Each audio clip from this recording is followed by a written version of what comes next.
ওকে, তো কিছুটা যেমন ও লেখাগুলা লাইন স্পেসিং অপশনটা আমরা বুঝতাম, ঠিক আছে নি? যে ওই যে গ্যাপগুলো আছে, ওই গ্যাপগুলা কিভাবে কমানি যায় ওগুলো আমরা স্পেসিক, ওকে? আর ও দুই দুই পেজের লেখাটারে কিভাবে এক পেজে আনা যায় ওই জিনিসটা আমরা কিন্তু শিখবো, কোন সাইজ ছোট না বুঝা।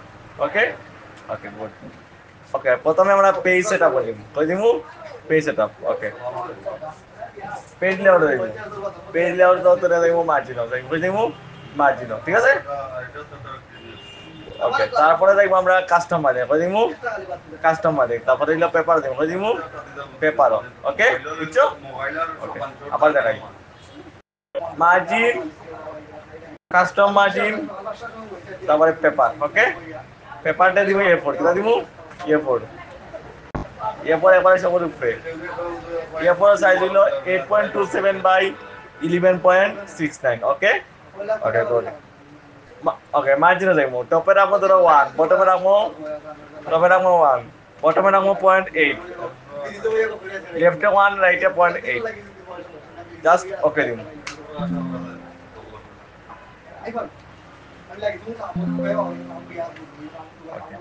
বুঝছো? এখন ওই যে স্পেসিং গুলা কমাইতে লাগান, ঠিক আছে? কন্ট্রোল এ দিব, ঠিক আছে? হোমো দিব, ওই দিব হোমো, ওই তো লাইন স্পেসিং অপশন, ঠিক আছে না? জাস্টিফাইড কাজ লাইন স্পেসিং অপশন, ওটা ক্লিক করবো, তীর চিহ্ন লাইন স্পেসিং অপশনটা ক্লিক করবো, ওই দিব লাইন স্পেসিং অপশন। ওকে ওকে, অন্য দেখো ওনা আছে বিফোর আর আফটার, এটা করবো কত 0, কত করবো 0, নিচেরটা করবো 0। ওকে, ইনা লাইন স্পেসিং অপশন, সিঙ্গল মানে হইলো মানে সিঙ্গল মানে 1, আর ডাবল মানে হইলো কন্ট্রোল 2, ঠিক আছে নি? আর 1.5 মানে কন্ট্রোল 5। ওকে, আমরা সিঙ্গল দিব, কিটা দিব সিঙ্গল দিব। ওকে, জাস্ট ওকে দিব, কমছে না? ওকে, কমছে। এখন দেখো, এখন আমরা এই লেখাটারে 2 পৃষ্ঠা আমরা কইছি 1 পৃষ্ঠা করতাম, 50 না কমাইয়া, তখন কিটা করমু? এখন যদি আমরা 50 না কমাইয়া কিভাবে করতাম সেটা, ঠিক আছে নি? ওকে, আমরা স্টেপ বাই স্টেপ যাই। ওকে, মনে করো ওখান থেকে শুরু করি, ও যা, অথবা কন্ট্রোল এ দিব, সব সিলেক্ট করবো, ঠিক আছে? কন্ট্রোল এ দিয়ে ডি দিব, কন্ট্রোল এ দিয়ে কন্ট্রোল ডি। ক্যারেক্টার স্পেসিং আছে না? ওখানে কত তো আছে 100, 100 টাকা আমরা কমাইয়া দিব, আবার দিব আমরা দিব 90, যদি কি কমেনি 90 দিলাম, কিছুটা কমছে, কমছে না? Okay good. ওকে, আমরা জুম দিই, ওখান দেখো ওই দোকান কিছু কমাই, কন্ট্রোল ডি দাও, ওখান ধরো তুই পেরা পাই পেরা তুমি ধরবা কন্ট্রোল ডি, তারপরে কন্ট্রোল ডি দিবাই 90, তো এটা দিবা তুমি ধরো 86, কমছে না? ফন্ট সাইজ কিন্তু সমান দিয়েছে, সমান দিয়েছে না? Okay good.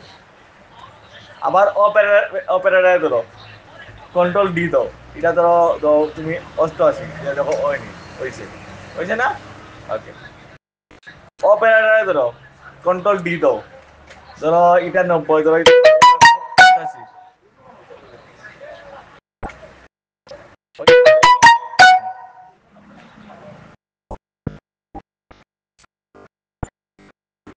Okay good. তো আমরা অতটুকু করলাম, এখন ও লেখাটারে আবার সিলেক্ট করবো, অপারেটরে সিলেক্ট করবো, কন্ট্রোল ডি দিব, সিলেক্ট করলাম, তারপর আবার কন্ট্রোল দিয়ে দিলাম, কত দিলাম এটা ধরো আমরা দিলাম 88, দিকে হয়নি না, 88 হয় না, আবার দিয়ে দিলাম ধরো আমরা 85 দিই, হয়েছে না, ধরো 85 না, তো 84 হইতে পারে, ওই হয়ে গেছে, হয়েছে না? ওই দেখো ওখান দিকে আস্তে আস্তে কমবো, ও প্যারাটা সিলেক্ট করবো, আবার কন্ট্রোল দিয়ে দিব, এখন প্যারা বাই প্যারা দিই, তখন কিন্তু বোঝা যাইতো না, এটা দিলাম 86 দিলাম, হয়ে গেছে, হয়ে গেছে না? তখন ধরো ওখানে আনতাম, তখন কি তখন আমরা দাঁড়ানি আবার পেজ সেটা দেখবো, এক লাইন, তখন এক লাইন দেখবো আমরা পেজ সেটা মার্জিনও দেখবো কাস্টম মার্জিন, ঠিক আছে না? ধরো আমরা বটমে দেখো আইলাম, ধরো বটমে দিব 0.6, এন্টার দিব, হয়ে গেছে, আইছে না? হুম, ফন্ট সাইজ কি তার সমান আছে না? ওকে বুঝছো? ওকে, গেল এটা।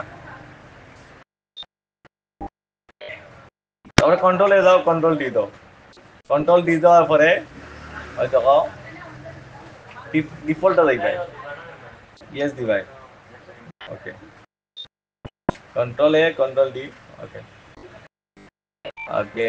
তারপরে দেখো এখান থেকে দেখো আমরা যে মাঝখানে ডাবল স্ট্রাইকে যে শিখছিলাম, হয়তো মাঝখানে দাগ দাগ ওকে, তো মাঝখানে দাগ আইব, যখন আমরা যেটা ওটা শিখছিলাম, এই যে এটা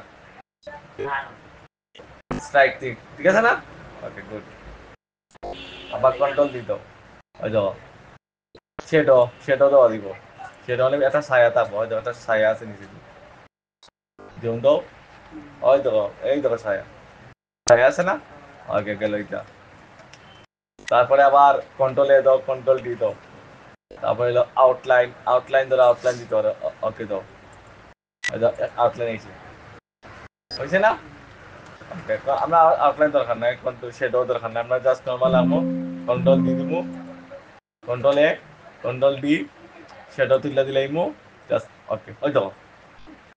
তখন একটা শর্টকাট দেখাই, লিখে লিখছো সব লেখা এখন বরাত করতে গেলাম, কন্ট্রোল এ দিবাই, শিফট F3 সব বরাত হয়ে দিব, সূত্রটা কোথায়, শিফট F3, আবার কন্ট্রোল ডি দিবাই, দেখো মনে আছে স্মল ক্যাপ,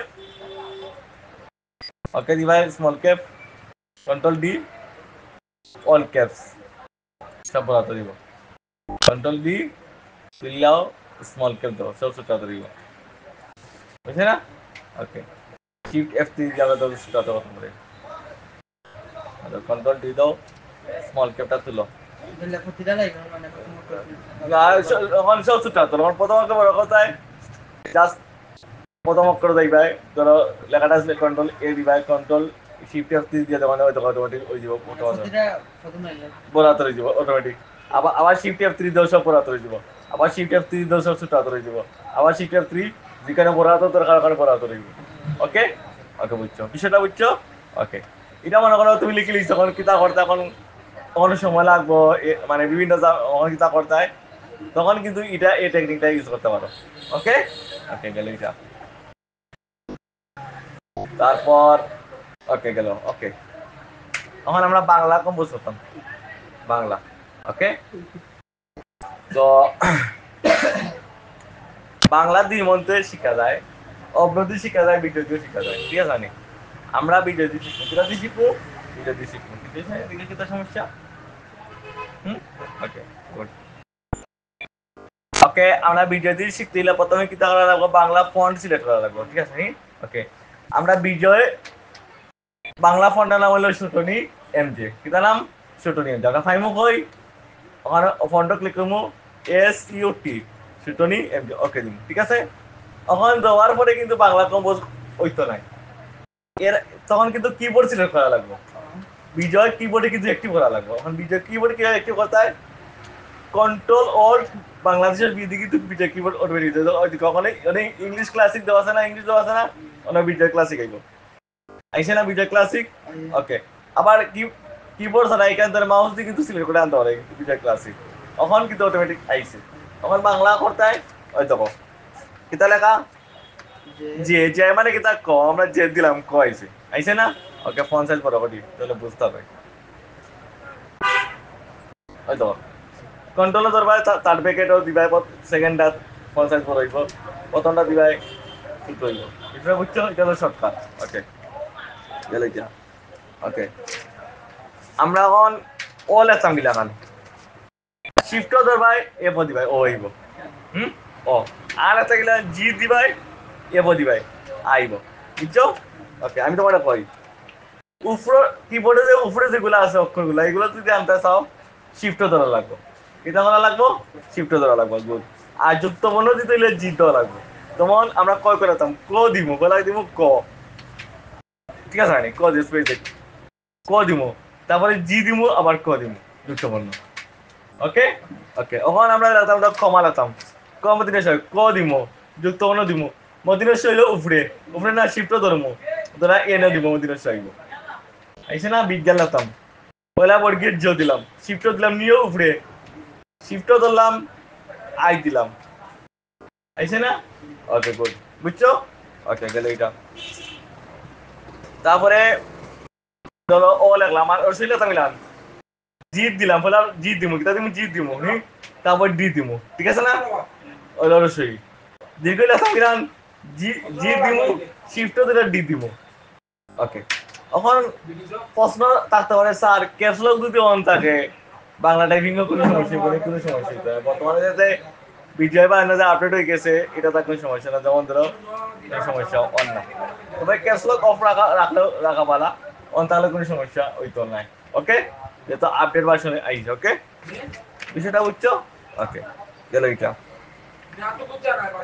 এখন দেখি একটা জিনিস আমরা লিখি অনেক সময় দেখাই বাংলা লেখার পরে নিশ্চিতি লাল দাগ থাকে বানান বল কোনো কোনো চিন্তা ভাবনা করবে না যদি তুমি তো বানান ঠিক আছে প্রিন্ট দিবার লাল দাগ কিন্তু আইতো নাই ওকে বিষয়টা ওকে গেল এইটা তারপর হইলো ওই দেখো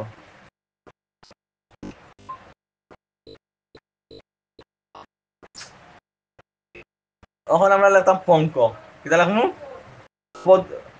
পদ্ম লিখমু পদ্ম প্রথমে দিমু কিতা আর আর তারপর কিতা দিমু আর দিমু তারপর দিমু এল কিতা দিমু এল এল মানে হইলো দ এল মানে কিতা দ অন যুক্ত কোনা হইলো জি দ লাগো কিতা দ লাগো জি তারপরে কিতা লাগবো ম লাগবো ঠিক লাগবো ম ওকে এখন দেখো হৃদয় হৃদয় লেখতাম লেখান হ দিবাই রিকার দিবাই হৃদয় কি ও রিকার হৃদয়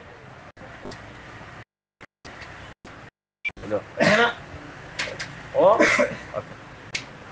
অন দেখো আমরা চিহ্ন লিখতাম চি ও যোগ ন চিহ্ন আইসে না তখন কি তাহলে লাগবো আমরা ইন্টারনেটের সাহায্য না লাগবো কিছু কিছু ক্ষেত্রে আইব কিছু কিছু ক্ষেত্রে আইতো নাই তখন ইন্টারনেটের সাহায্যে কেউ লিখতাম গুগলে যাইব তখন লাগবো ইউনিকোড কিতা লাগবো ইউনিকোড কিতা লাগবো ইউনিকোড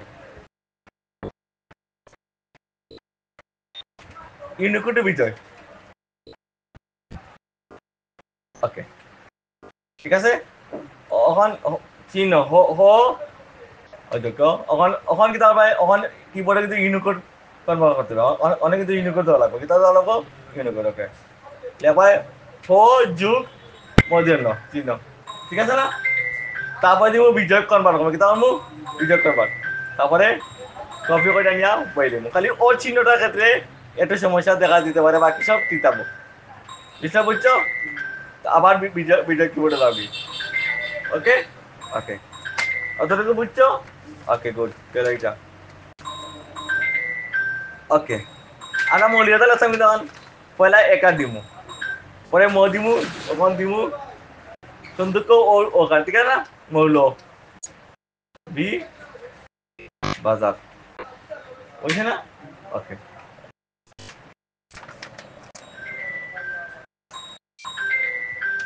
ওই দেখো ও শিখটা পড়বাই পড়ার পরে খালকু বাংলা কিন্তু কম্পোজ করবাই ক্লাস হইয়া প্রথমে ওকে ওই শিখটা হইলো তোমার মুখস্থ করা কিভাবে মুখস্থ করবা এটা দায়িত্ব হলো তোমার হুম আমি প্রশ্ন রাখবো গেলে এটা 2 নম্বর হইলো আমি একটা পরীক্ষা লিখবো বইতলে ইংলিশ কম্পোজের উপরে টেবিল থাকতে পারে অত যেখানে কিছু থাকতে পারে একটা সিভি থাকতে পারে যেখানে একটা কিছু থাকতে পারে একটা পরীক্ষা দেওয়া ইংলিশ কম্পোজের উপরে ভিডিওগুলো দেখতে ওকে ওকে গেলে এটা অন আজকের মতো তোমার ছুটি সমাপ্তি ওকে ভালো থাকো সুস্থ থাকো বাই